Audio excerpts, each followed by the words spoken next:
Welcome back, everyone. We're diving into something a little different today. Numbers chapter 7. Mm-hmm. Now I know. Numbers. It's not exactly known for being the most thrilling part of the Bible. Lots of lists, genealogies, you know the drill. Yeah. Yeah. But this chapter, chapter 7, has got something special going on. We're talking about the dedication of the tabernacle, Right. that portable sanctuary that the Israelites were carting around. Right. Right. And the way they dedicated it, well, that's where things get interesting.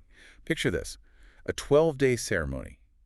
Each day, a different leader representing their tribe comes forward with an offering. It's a pretty amazing spectacle when you think about it. And the offerings themselves are seriously extravagant. I mean, we're talking the silver chargers, Yeah. bowls, gold spoons, animals, lots of animals, actually, for sacrifice. They even brought flour and oil for grain offerings. Wow, that's a lot. Oh, yeah.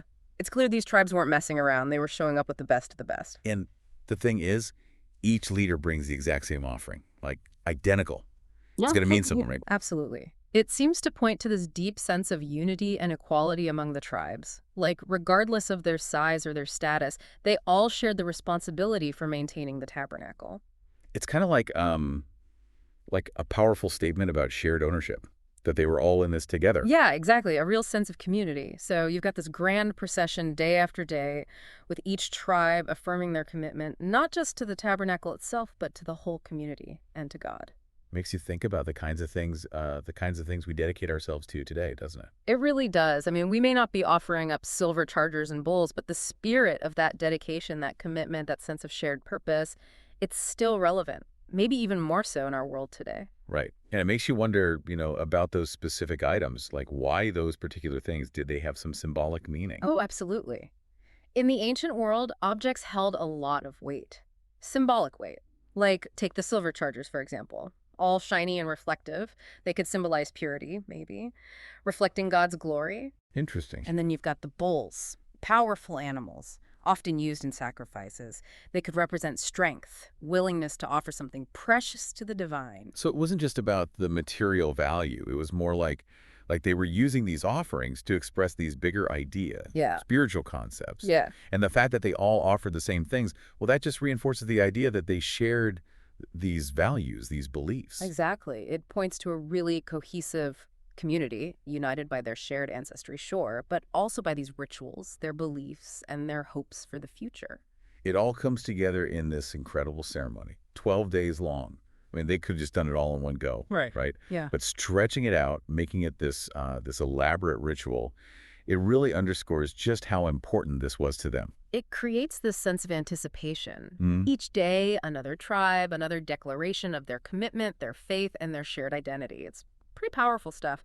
It makes you wonder how this whole grand procession with the offerings connects to us today. Like, what are our modern day offerings? It's a really interesting question. I mean, obviously, we're not walking around with silver bowls and, sacrificing bulls, but Right. but there's got to be some kind of parallel, some way that we offer things up to our communities today. Absolutely. It's about recognizing that everybody's got something to give, whether it's time or talents or resources. Even just being there to listen to someone, support them. And just like those tribal leaders back then, all those different contributions, big or small, they all help to build up our communities, make them stronger. I like that. Like thinking about all the different ways people contribute, volunteering at a food bank, or maybe organizing a park cleanup, mentoring someone. Could even be something small, like checking in on an elderly neighbor.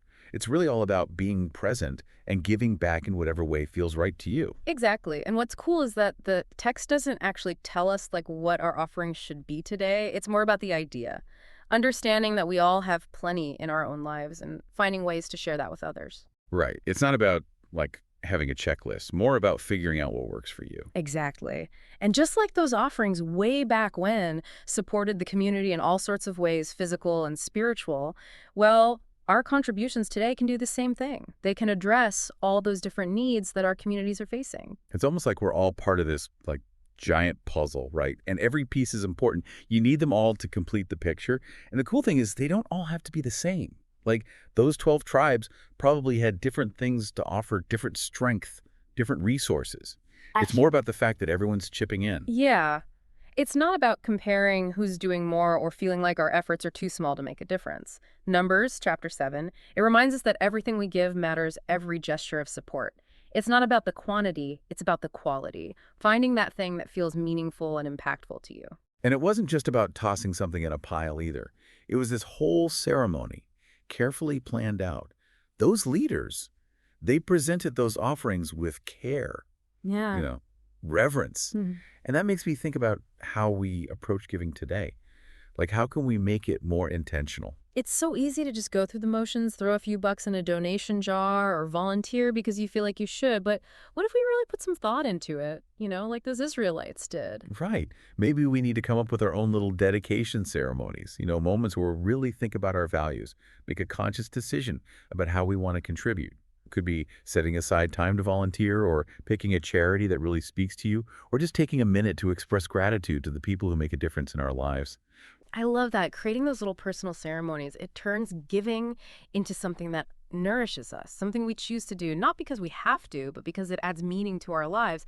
And that gets me thinking, what if we took that idea of dedication and applied it to ourselves? Not just what we give outwardly, but to how we grow as people, Yeah. to working on qualities like compassion and kindness and generosity within You're like, ourselves. yeah, we focus so much on giving to external causes, but what about giving to ourselves, to becoming better people, like Yeah. cultivating those qualities that make us, well, more giving and compassionate people? Exactly. What if we brought that same intentionality that those Israelites had to our own inner work? What if we treated ourselves as these sacred spaces worthy of care and attention? That's a powerful thought. It's almost like we can become those offerings ourselves, not just giving outwardly, but embodying those qualities within ourselves: generosity, unity, Yeah. reverence, recognizing that we all have value. And that's something we can then share with others. When we come from a place of abundance and wholeness inside, our actions, they naturally reflect that generosity and compassion. So I've got this idea that we can be the offerings, right? But how do we actually make that happen, especially in our busy, crazy modern lives? Well, the cool thing is we don't need a physical tabernacle to gather around. It's not about the place, it's about the feeling, that sense of connection and meaning and finding something bigger than ourselves. Right. Like that sacred space can be anywhere, really, inside of us, in our relationships, just the way we move through the world. Exactly. And it's something we create Yeah. through our actions, our choices. It's about taking those pauses, being intentional, making time for things that nourish our souls and remind us of what really matters. So it could be like just taking a few minutes each day to be quiet, be still, or spending time with people you love, doing something for others that brings you joy, or even just stopping to appreciate the beauty around us. The little things. It's about making those choices, the ones that really resonate with you, the ones that bring you closer to that feeling of wholeness and connection. And just like those Israelites offered those gifts to the tabernacle, we can offer our actions, our words, even just our presence Mm. to the world, offerings of kindness, generosity, love. It really is beautiful when you think about it like that.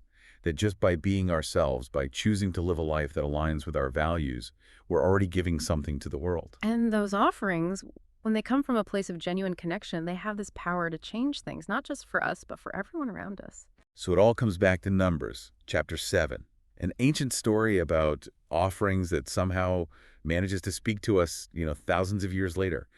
It reminds us that we all have something to give, something to offer, and that those offerings, no matter how small they may seem, they can make a difference, a real difference. And maybe, just maybe, by tapping into that ancient wisdom, we can find a deeper connection with ourselves, with each other, and with that sense of the sacred that's all around us. That's a great way to put it.